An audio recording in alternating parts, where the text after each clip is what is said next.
दोस्तों, क्या आप कभी ऐसा हुआ कि बेलन देखकर आपका दिमाग बेलन गोला देखकर लगा हो कि ये आखिर कब खत्म होगा? तो टेंशन छोड़ दीजिए, आज ही मेरे साथ में आ जाइए। आज अपन ठोस आकृतियों का पूरा हिसाब किताब भी निकलेगा, क्षेत्रफल भी निकलेगा और आपका अंदर का डर भी निकलेगा। इतना ही आसान समझाऊंगा जो आपको एक ही बार में सारा समझ में आ जाएगा। फिर आप बोलते रहोगे सर पहले क्यों नहीं बताया। तो चलिए अपन शुरू करते हैं। सबसे पहले ठोस आकृतियों के आयतन से संबंधित महत्वपूर्ण क्वेश्चन। आपको ये चीज याद रखनी है कि मैं क्वेश्चन मेरे मन वाले क्वेश्चन नहीं पढ़ा रहा हूँ। ये जो सारे क्वेश्चन हैं ये एसएससी वाले क्वेश्चन है, बैंक पीओ वाले क्वेश्चन है और आईबीपीएस वाले क्वेश्चन है जो पहले आ चुके हैं। ठीक है, तो आपको ध्यान से पढ़ना है और ले लीजिए कॉपी पेन और मेरे साथ में शुरू हो जाइए। पहला क्वेश्चन अपन पढ़ते हैं कि किसी घन का संपूर्ण पृष्ठ 150 वर्ग सेंटीमीटर है तो घन का आयतन ज्ञात कीजिए। तो सबसे पहले आपको क्या करना है कि आयतन ज्ञात करना है, तो आयतन का सूत्र लिख दीजिए। तो घन का आयतन का फॉर्मूला क्या होता है, सभी जानते हैं। घन का आयतन का फॉर्मूला भुजा इंटू भुजा इंटू भुजा, यही होता है। अब लेकिन अपन भुजा कहां से लाएंगे? अपने को क्या रखा है, क्षेत्रफल दे रखा है, तो लिख दीजिए घन का संपूर्ण पृष्ठीय क्षेत्रफल। पृष्ठीय क्षेत्रफल कितना हो जाएगा? ये हो जाएगा 6 भुजा स्क्वायर। ये घन का संपूर्ण पृष्ठीय क्षेत्रफल आपको दिया हुआ है 150, फॉर्मूले से 6 भुजा स्क्वायर हो गया। अब 6 से अपन क्या करते हैं, भाग दे देते हैं। गुणा में तो इधर आएगा तो भाग में जाएगा, तो 150 अपॉन 6 भाग दे दीजिए, कितना हो जाएगा 6 दूनी 12, 3 बचा, 6 पंजे 30, ये आपका 25 हो गया। ए स्क्वायर 25, स्क्वायर हटाया तो क्या लग गया अंडर रूट, और अंडर रूट 25 किसका होता है, 5 का। तो ए इजिकल टू 5 सेंटीमीटर। अब हमें साइड पता हो गई तो हमें क्या निकालना है, आयतन। तो भुजा क्यूब तो आराम से आसानी से निकाल सकते हैं। तो ये आपका आयतन हो जाएगा 5 इंटू 5 इंटू 5, ये भुजा क्यूब 5 25, 25 पंजे 125 सेंटीमीटर क्यूब। ये आपका क्वेश्चन है। ये क्वेश्चन एसएससी में आ चुका है 2016-17 के भर्ती में। तो आपको ध्यान रखना है ये सारा क्वेश्चन जो है पुराने एग्जाम में आ चुके हैं, वही क्वेश्चन है। आपको अच्छे से पढ़ना है, वो बिल्कुल इजी है। जो आपको दे रखा है उससे निकाल लेंगे, जो आपको ज्ञात करना है वो भी ज्ञात हो जाएगा। सेकंड क्वेश्चन, यदि एक गोले का व्यास 14 सेंटीमीटर है तो गोले का पृष्ठीय क्षेत्रफल। तो सबसे पहले गोले का पृष्ठीय क्षेत्रफल का फॉर्मूला लिख लो आप। तो लिखेंगे तो क्या हो जाएगा 4 पाई आर स्क्वायर। ओके, अब अपने को क्या दे रखा है, व्यास हमेशा त्रिज्या का दुगुना होता है।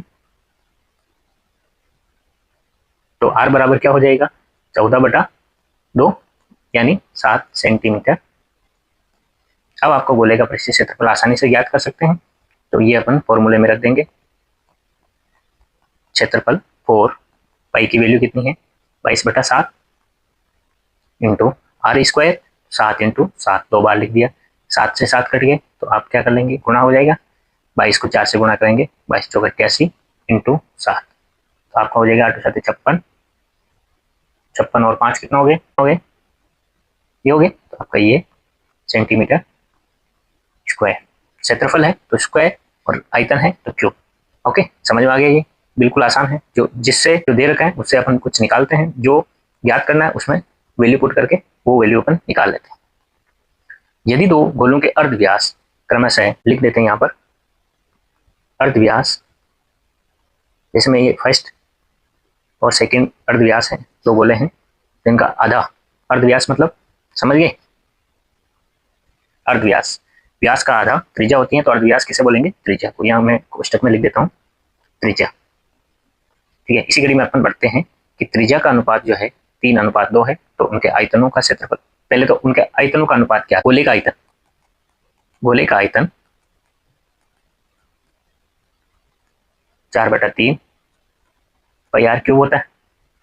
जब आयतन है तो यहाँ देखो ये फर्स्ट गोले का, और यदि मैं सेकंड का ऐसे लिखूं तो 4/3 पाई आर क्यूब, ये सेकंड गोला 4/3 पाई से पाई कट गया, अब आपका अनुपात क्या रह गया, R1 क्यूब R2 क्यूब। तो 3 का क्यूब कितना होगा और 2 का, ठीक है, 3 का 3 इंटू 3 इंटू 3, 3 तो 9, 9 तिया 27, 2 का 2 इंटू 2 इंटू 2, 2 दूनी 4, 4 दूनी 8, 27 अनुपात 8। ये तो हो गया आपका आयतन से संबंधित, ठीक है। और अब क्षेत्रफल से संबंधित बात करते हैं तो अपन सीधा ही निकालेंगे, इसमें तो पूरा दिखा था। क्षेत्रफल में देखो त्रिज्या कितनी होती है, स्क्वायर में होती है, तो R1 स्क्वायर अनुपात R2 स्क्वायर, ये हो जाएगा 3 तिया 9, 9 अनुपात 4। ये आपका क्वेश्चन है। इसको डायरेक्ट भी कर सकते हैं, ठीक है। त्रिज्याओं का अनुपात दे रखा है अपने को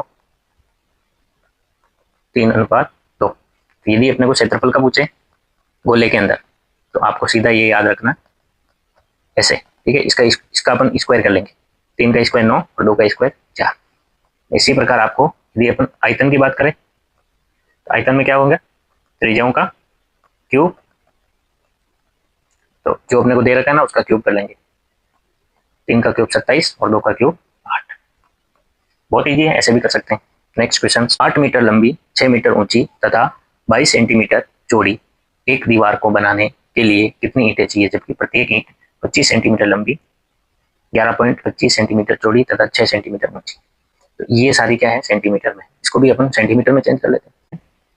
हमेशा ध्यान रखना कि बड़ी चीज यदि अपने को क्या निकालना होता है, काउंटिंग निकालनी होती है कि कितनी लगेगी, कितना लगेगा, क्या होगा, तो उसमें क्या बड़ी ऊपर और छोटी चीज नीचे, ऐसे फोन में कर देते हैं। तो 1 मीटर में कितने सेंटीमीटर होते हैं, 100 सेंटीमीटर, तो 8 के 800 हो गया, 6 का 600 और ये 22 ऑलरेडी क्या है। तो सीधा करेंगे क्या हो जाएगा, 25 इंटू 11.25 इंटू 6।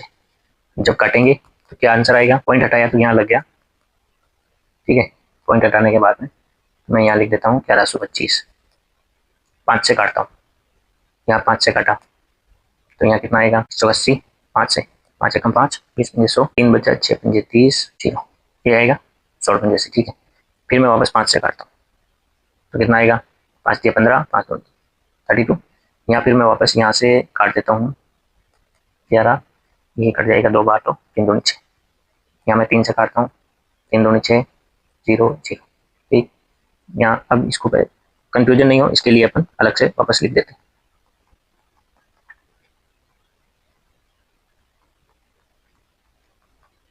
ये तो कटी है, तो अपना बच गया अब ओनली 1125। 5 से काटेंगे तो क्या होगा, 5 2 10, 1 बच गया 10, 2 5 25, ठीक है।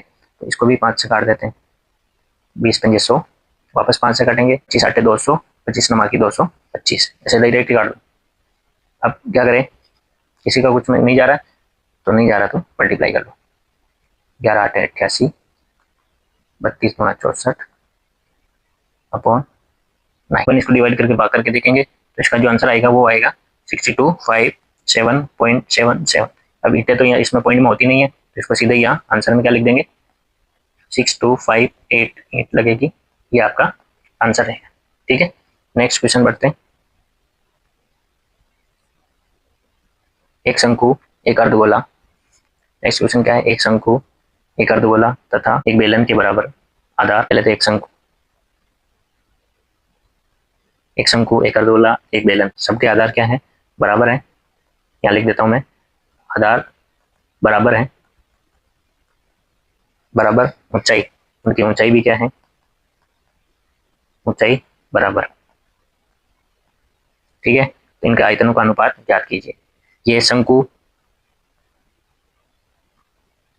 ये बेलन, ये अर्धगोला। अब इनकी सबकी ऊंचाई क्या है, बराबर है, इसकी ऊंचाई और इसकी भी ये ऊंचाई बराबर है। तो ये इसका मतलब ये यहाँ से लगा, अगर ये पॉइंट बराबर है तो ऊंचाई h बराबर में r मान लो, मान सकता हूँ ना, तो ये इतना हो जाएगा, ठीक है। तो अब इनके आयतनों का अनुपात, आयतन क्या होते हैं, शंकु का आयतन क्या होता है, 1/3 पाई r स्क्वायर h। बेलन का कितना होता है, बेलन का होता है पाई r स्क्वायर h, और अर्धगोले का होता है 2/3 पाई r क्यूब, ठीक है। ये हो गया, आधार सबका सेम है, त्रिज्या तो इसका मतलब स्क्वायर स्क्वायर एच एच और ये r बचा वो भी कट जाएगा, ठीक है, क्यों कटेगा? क्योंकि आर बराबर क्या है, एच, ये आपने पहले ही बता दिया था, पाई से पाई कट जाएगा तो बच गया अपने 1/3, ये अनुपात रह जाएगा। ठीक है, आपको प्रॉपर रेशियो में चाहिए तो प्रॉपर रेशियो 3 रेशियो, सॉरी इसका प्रॉपर रेशियो जो हो जाएगा वो हो जाएगा 1:3:2, इस टाइप का रेशियो हो जाएगा। ठीक है, तो दोस्तों आज अगर आज दिमाग घूमने के बजाय फॉर्मूले पर घूम गए हो तो वीडियो को लाइक कर दीजिए और सब्सक्राइब कर दीजिए और शेयर करना ना भूले सभी को। और अगर आपको गोला बेलन शंकु देखकर डर नहीं लगा है तो कमेंट में लिख दीजिए मैथ्स इज इजी। धन्यवाद, मिलते हैं नेक्स्ट क्लास।